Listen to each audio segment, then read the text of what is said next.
Everything started off looking perfect in the pond. Calm, clear, and healthy. I even took a closer look underwater to check on things. Then I made a big change and I moved everything into a new setup. All the fish were adjusting nicely and I was feeding like normal. But a few days later, something happened overnight that I didn't expect. So stick around if you want to see how it all played out. If you're new to the channel, thanks for watching Pond Saga 5.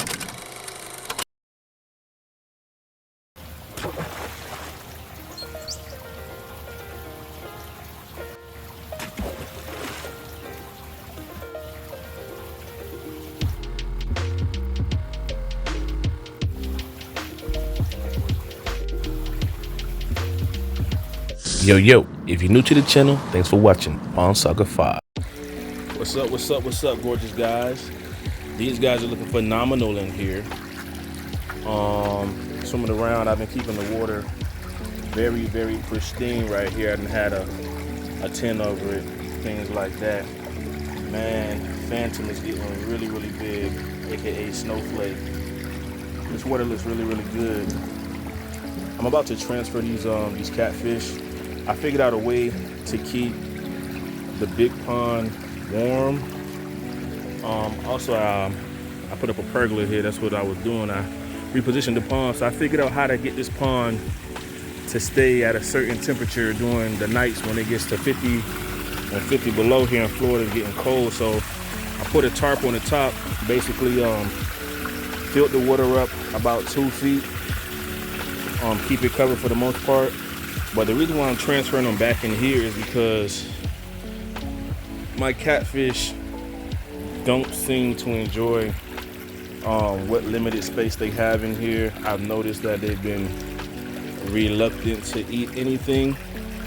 So I'm gonna go ahead and move these guys to get them situated over into the new pond.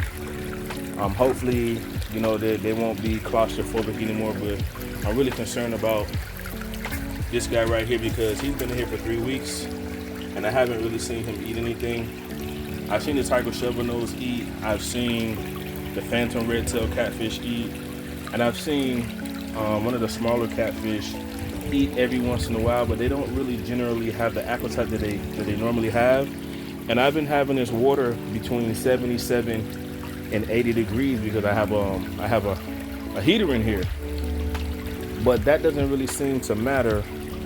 And I think, you know, what's really been the main issue here is because there is limited space in here and because they might be stressed out. So I don't, you know, want them to be stressed out any longer. With catfish, they can generally handle cooler weather than a lot of these Oscars can right here.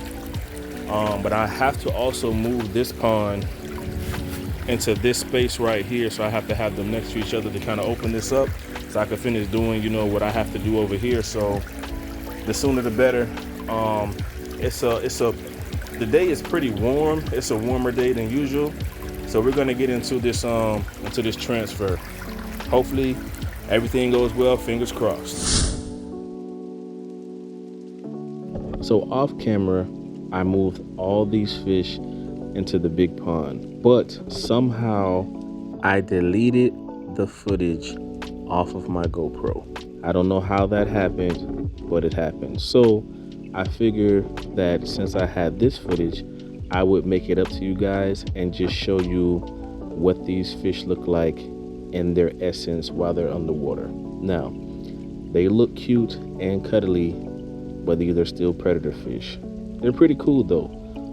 I would have to say that Oscars are probably one of my favorite monster fish. And I say this because they're really smart. They will let you touch them. They will hand feed from you as well.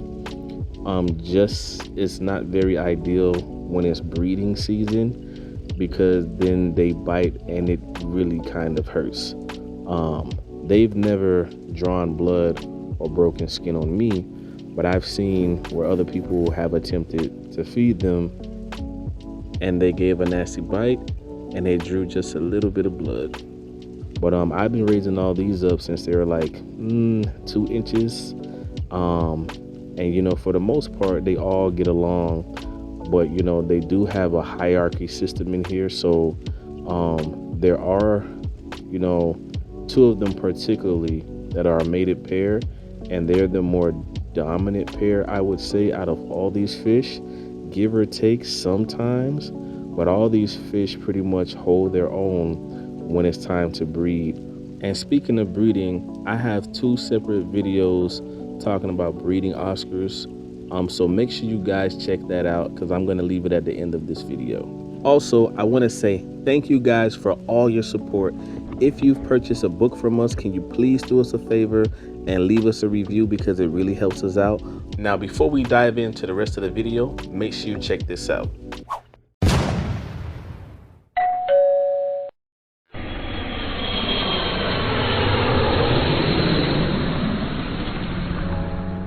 Looking for a fun and educational activity for kids ages 3 to 8? The Cool Vehicles Coloring Book is perfect for learning and creative play. Kids can trace, color, practice spelling, and discover different vehicles like cars and trucks while building motor skills in a screen-free way. It also makes a great gift. Go to Amazon, search Avry Orion Dreambooks, and grab your copy today.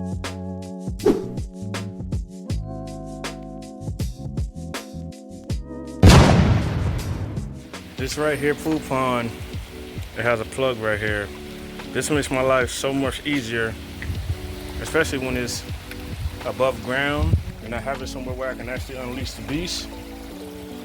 And I don't even have to use this pump right here. I can take this out. Just let this do this thing right here. Just let it do its thing. Get all the fish out. Whew, been a long day. Got the catfish back in here in their original pond setting right here. They're loving all this space to swim around. I got the Oscars in the holding cage right here. So it'll be easier for me to catch them when it's time to put them inside the other pond, because I don't feel like trying to go through and trying to catch them, because that's gonna be a pain in itself, and I don't feel like going through all that, especially if it's not gonna be their permanent home. But these guys right here, they are loving all this space. They are really loving this space right here. I think they'll, by them being back in their original enclosures and them having this much space, I think they'll start to feed again, hopefully. I got the water level up right here about 2 feet high. Normally don't keep it this high, but during the winter you have to have a lot of water in here, just for these catfish not to really feel the difference of the temperature. And that heater isn't doing anything over in there, so most likely I'm gonna take that garbage can out and the heater out, because it's not really doing anything, not creating a warm space like I thought it would. And yeah, probably gonna return it. So I just got this pond up and running today. It's the same day that I transferred all the fish. I had to move everything over. I got the filters running and stuff like that. Gonna clean up the bottom of this pond some right here. You know, got lots of changes and things happening right now. I'm trying to, you know, do what I can. Just waiting for this pond to fill up. I'm gonna keep it cycling and whatnot. Man, this everything is really starting to come together. I got the pergola right there. I'm off in my business. Got the pergola right here set up. Been working on that. Still got some things that I have to do. I have to set up. All the fish are in there, staying warm right now. Been having some cold fronts lately. Coming to you live, it's your boy, Pond Soccer 5. So, I got this pond back up and running. I put some beneficial bacteria in here. I also put some tap water conditioner in here as well. I did not touch any of the components in the filter. I left it dirty. The reason why you want to do that when you're cycling is because it can help the pond cycle a lot faster, almost instantaneously, and you don't have to worry about it crashing. Now, this is an aquacultural net. They use this for fish hatcheries and I guess like farming, fish farming. I found it online, and it definitely comes in handy when you want to separate your fish or you want to grow some fish out. Also, I'm very proud of this DIY pergola. It is keeping the pond crystal clear, so I don't really have to worry about any algae blooms at the moment. Also, I put some bricks from my fire pit on the side of this pond just to kind of get an idea of what it would look like aesthetically. And to my surprise, it looks really good, but I don't have enough bricks to go all the way around, so I'm not gonna stick with this idea, and I don't plan on getting any more bricks to do this. But I wanted to put this clip in here just for you guys who might want to try something like this at home, so now you know how it will potentially look. And if you do decide to do it, you should probably go 4 levels up. This way it can cover the whole pond around the side. And don't ask me, I don't know how many bricks you would need, but this is just a visual of what it might look like for someone that might want to try a DIY project like this. Today is really not my day, man. I came out here to lift the tarps up, and the water is very, very cloudy right now, as I see. One of my favorite catfish, man, my phantom redtail catfish. He was fine yesterday. He passed away. I did a water change in here. Let me see if that's the only algae in here. I checked this pond yesterday, everybody was fine. It must have gotten a little too cold for him, but the water in here is definitely cloudy. So that means I'm gonna have to do a water change in here today, because it's not supposed to be this cloudy. So he must have passed recently because he's not floating. Today's just really not my day. Man, this really sucks, man. It's just beautiful, man. Everybody else is doing pretty good, man. Everybody else is doing fine. What's going on in here? I gotta do a water change because it's too murky in here. Man, this really sucks, man.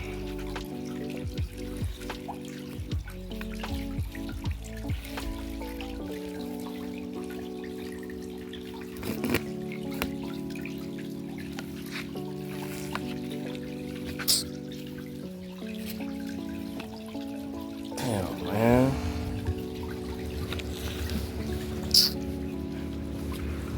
Man, he was so big, man.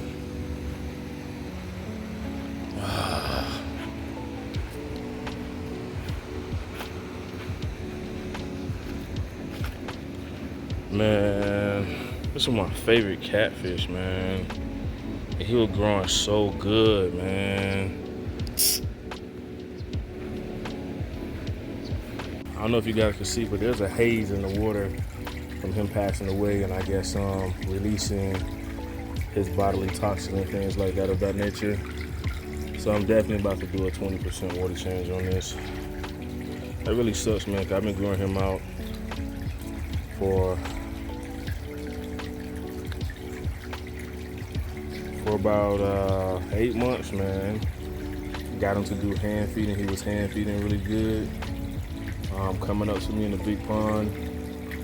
I think what happened, he was maybe just a little bit too greedy, and he ate, and because the water temperature has dropped because it's winter time, or we've been having some cold fronts, that he wasn't able to handle it, because all the other fish seem to be doing well except for him. In a matter of 8 months, he's over a foot, so he has to be about pushing 2 feet at this point.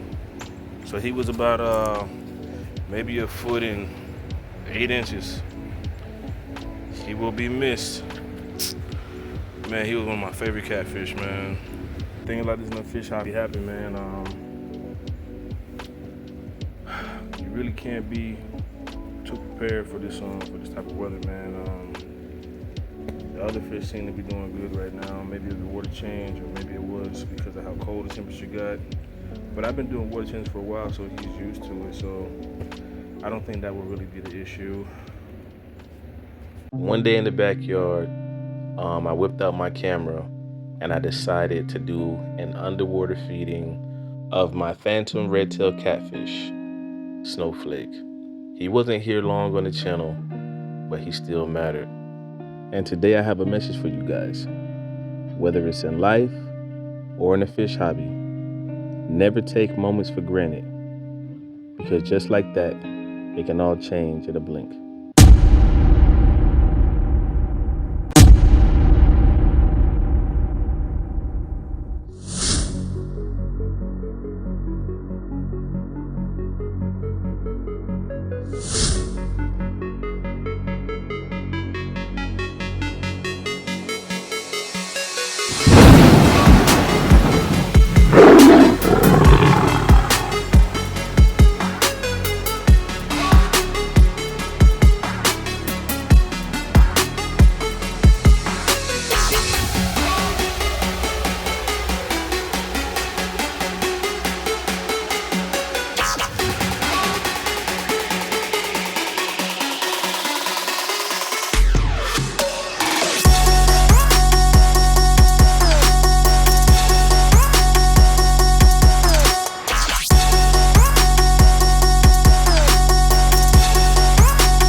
Subscribe now. Just do it already.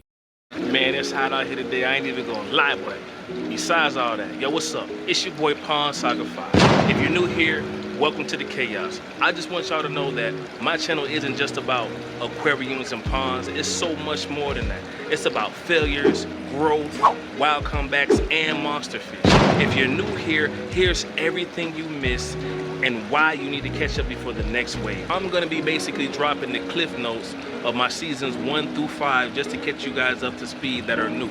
So yeah, basically, you know what I'm saying, I'm just doing this for you guys, you know what I'm saying. If you like watching fish and monster fish and, you know, you're new to the hobby, you want to see, you know, what's all involved in the journey, you know what I'm saying, you can watch my journey. Also, just to let you guys know off the bat, these videos are going to be longer than my normal content. But for all the fish lovers, that don't even matter to y'all. I know you guys are going to appreciate this. I put a lot of work into it. Make sure you subscribe to the channel. Make sure you drop a thumbs up. And also, you know what I'm saying, make sure you guys start leaving some comments and showing your boy love, you know what I'm saying.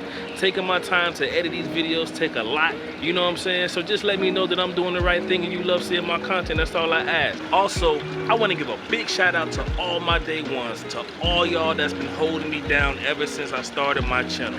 If you're new to the channel, once again, thanks for watching your boy Pond Saga 5. Now let's dive in. Yo, make sure you tap in and click the related video so you can catch all the action.